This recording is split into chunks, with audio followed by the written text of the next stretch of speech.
നിങ്ങളുടെ favourite shows ഇനി ഒരിക്കലും മിസ്സാവില്ല. ഇപ്പോൾ C5 കാണും നിങ്ങളുടെ ഫേവറേറ്റ് ഷോസ് തികച്ചും സൗജന്യമായി. കുഞ്ഞിനെ അർച്ചനയുടെ അടുത്തെത്തിച്ച പോരെ? മതി. മോളെ രാത്രി എത്തിക്കാൻ പറ്റിയ മരുന്ന് ഞാൻ തന്നെ കൊടുത്തോളാം. എഴുതി ഓരോ മണിക്കൂർ ഇടവിട്ടെന്നൊക്കെ പറയുമ്പോ ഞാൻ ഇന്നലെയും കൂടെ ആലോചിച്ചതേ ഉള്ളൂ. സന്ധ്യ കണ്ടിട്ട് കുറെ ദിവസം ആയല്ലോന്ന്. അപ്പൊ അത് ശരി, കൂട്ടുകാരായ നിങ്ങൾ പോലും പരസ്പരം കാണാറില്ല. അടുത്ത കൂട്ടുകാരൊക്കെ ആവുമ്പോ ആഴ്ചയിൽ ഒരു ദിവസമെങ്കിലും പരസ്പരം നേരിട്ട് കാണണം. എല്ലാം പരസ്പരം തുറന്ന് സംസാരിക്കാൻ വേണം. സന്ധ്യമോൾക്ക് അതിനുള്ള സമയം കിട്ടില്ലായിരിക്കും അല്ലേ? ഇല്ലച്ച, ഞാൻ അത്ര അത്യാവശ്യ കാര്യങ്ങൾക്ക് ലീവ് എടുക്കാറുള്ളൂ. ഇനി ഞാനൊരു ലോങ് ലീവ് എടുക്കുന്നുണ്ട്.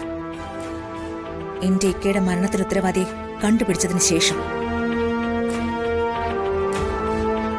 അത് ഒരു കൊലപാതകമായിരുന്നു തന്നെയാണോ ഇപ്പോഴും മോള് വിശ്വസിക്കുന്നത്?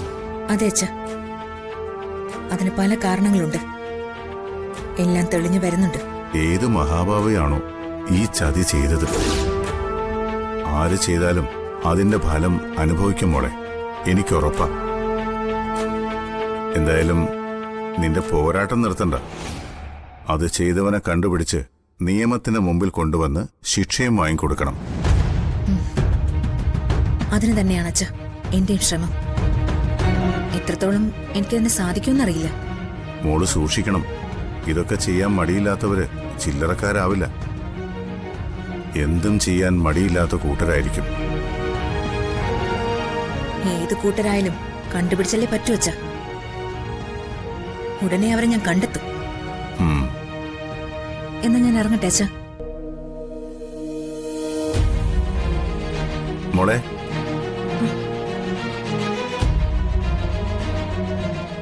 നീ ആ വീട്ടിൽ ഒറ്റയ്ക്കല്ലേ? നിനക്ക് ഇവിടെ വന്ന് താമസിച്ചൂടെ? ഇവിടെ ആവുമ്പോ എല്ലാരും ഉണ്ടല്ലോ. ഞാൻ വരുന്നുണ്ട് അച്ഛ. ഉടനെ സ്ഥിരമായിട്ട് താമസിക്കാനായിട്ട് തന്നെ വരുന്നുണ്ട്. ഇപ്പോ അതിന് ചില തടസ്സങ്ങളുണ്ട്. ആ തടസ്സങ്ങള് ഉടനെ മാറും.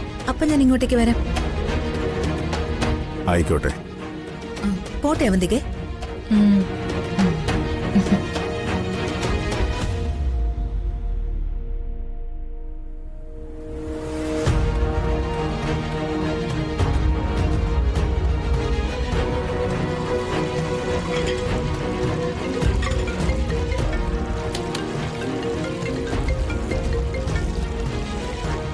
Hello doctor.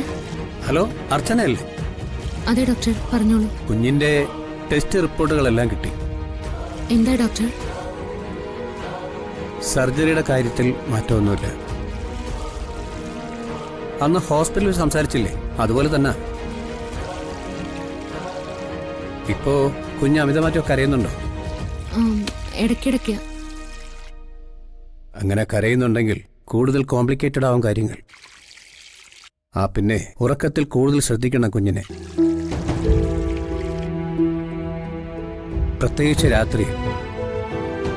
ശ്വാസതടസ്സം ഉണ്ടാകാനുള്ള സാധ്യത കൂടുതൽ രാത്രിയിലാണ്. അല്ല, അന്ന് തന്ന മരുന്ന് കൃത്യമായിട്ട് കൊടുക്കുന്നുണ്ടല്ലോ? കൊടുക്കുന്നുണ്ട്. അതിന്റെ കൂട്ടത്തിൽ മറ്റൊരു മരുന്നും കൂടി കൊടുക്കണം. മരുന്നിന്റെ പേര്, അത് വാങ്ങി ഒരാഴ്ചത്തേക്ക് രാത്രി ഓരോ മണിക്കൂർ ഇടവിട്ട് കൊടുക്കണം. പിന്നെ അത് കൊടുത്തിട്ട് ഒരാഴ്ച കഴിഞ്ഞ് ചെക്കപ്പിന് ഹോസ്പിറ്റലിൽ കൊണ്ടുവരണം. അർച്ചനയ്ക്ക് ഞാൻ പറഞ്ഞ കാര്യത്തിന്റെ ഗൗരവം മനസ്സിലായല്ലോ? മനസ്സിലായി ഡോക്ടർ. ഞാനെല്ലാം കൃത്യമായിട്ട് ചെയ്തോളാം. മരുന്ന് വാങ്ങി ഇന്ന് രാത്രി മുതൽ ഓരോ മണിക്കൂർ ഇടവിട്ട് ഞാൻ തന്നെ കൊടുത്തോളാം. ഗുഡ്. ഒരാഴ്ചക്കകം കുഞ്ഞിന് എന്തെങ്കിലും വൈകാരിക തോന്നുകയാണെങ്കിൽ ഹോസ്പിറ്റലിലേക്ക് കൊണ്ടുവരണം. ശരി ഡോക്ടർ. ശരി.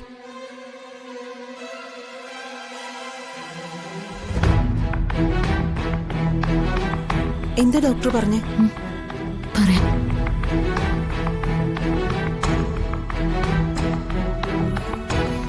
സന്ദീപ്, നീ എവിടെയാ? ആതിര അടുത്തുണ്ട്. എങ്കിൽ അവളറിയാതെ നീ വേഗം ഒന്ന് അടുക്കള വരെ വന്നു.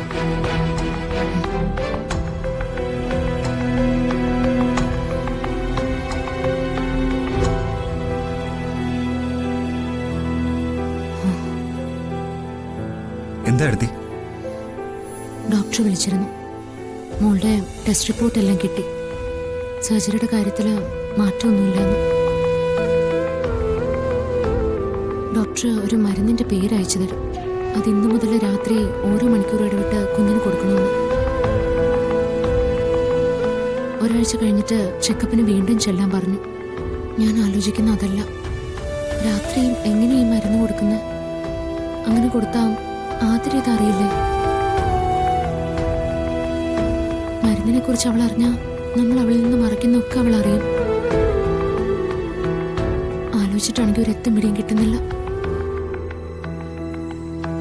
കുഞ്ഞിനെ അർച്ചനയുടെ അടുത്തെത്തിച്ചാ പോരെ? മതി. മോളെ രാത്രി എത്തിക്കാൻ പറ്റിയ മരുന്ന് ഞാൻ തന്നെ കൊടുത്തോളാം. എടുത്തി ഓരോ മണിക്കൂർ ഇടവിട്ടെന്നൊക്കെ പറയുമ്പോൾ എടുത്തി അത്രയും റിസ്ക് എടുക്കേണ്ടി വരും.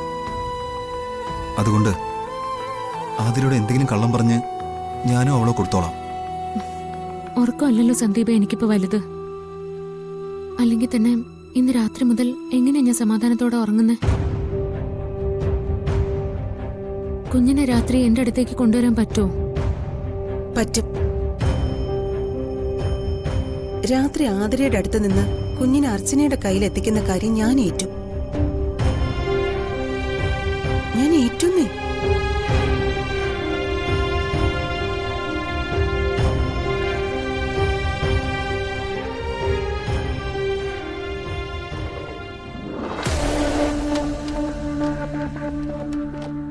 നന്ദേട്ടൻ പുറത്തു പോവാണോ?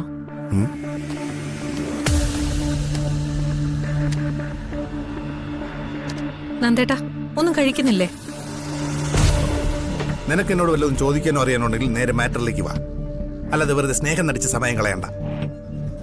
ഒന്നാമത് നിനക്ക് സ്നേഹിക്കാൻ അറിയത്തില്ല. ഇനി ഇപ്പൊ അറിഞ്ഞാൽ തന്നെ എനിക്കതിന്റെ ആവശ്യവും ഇല്ല. അതുകൊണ്ട് ചോദിക്കാനുള്ള കാര്യങ്ങൾ മര്യാദയ്ക്ക് ചോദിക്കും. ആ, അധികകാലം ഒരുമിച്ച് ജീവിച്ചില്ലെങ്കിലും നിങ്ങൾ എന്നെ നന്നായിട്ട് മനസ്സിലാക്കിയിട്ടുണ്ട്. പിന്നല്ലാതെ നിന്നെ മനസ്സിലാക്കാൻ ഈ വീട്ടിൽ എന്റെ അത്രയും ആർക്കും കഴിഞ്ഞിട്ടില്ല. ഭാര്യയും ഭർത്താവും ആകുമ്പോ അങ്ങനെയൊക്കെ വേണമല്ലോ. ഇനി ഞാൻ ചോദിക്കാൻ വന്ന കാര്യം ചോദിക്കാം. ആ സന്ധ്യ എന്തിനാ ധനുഷിനെ ജാമ്യത്തിലെടുക്കാൻ നടക്കുന്നത്? അവളും ധനുഷും തമ്മിൽ എന്താ ബന്ധം? നേരത്തെ കണ്ടപ്പോ നേരിട്ട് ചോദിച്ചൂടായിരുന്നു. എന്റെ കൂട്ടുകാരിയല്ലേ, അല്ലെങ്കിൽ വിളിച്ചു നോക്കി. കൂട്ടൊക്കെ ഇപ്പോ ഇവിടെയല്ലേ? മാറി നിന്നുള്ള സംസാരവും രഹസ്യം പറച്ചിലും ഒക്കെ നിങ്ങളോടല്ലേ ഇപ്പൊ? ദേവന്തികെ, നീ നിന്റെ കാര്യം നോക്കിക്കോ. ഡൗൺലോഡ് ചെയ്യൂ C5 ആപ്പ്. കാണൂ എല്ലാ എപ്പിസോഡുകളും സൗജന്യമായി.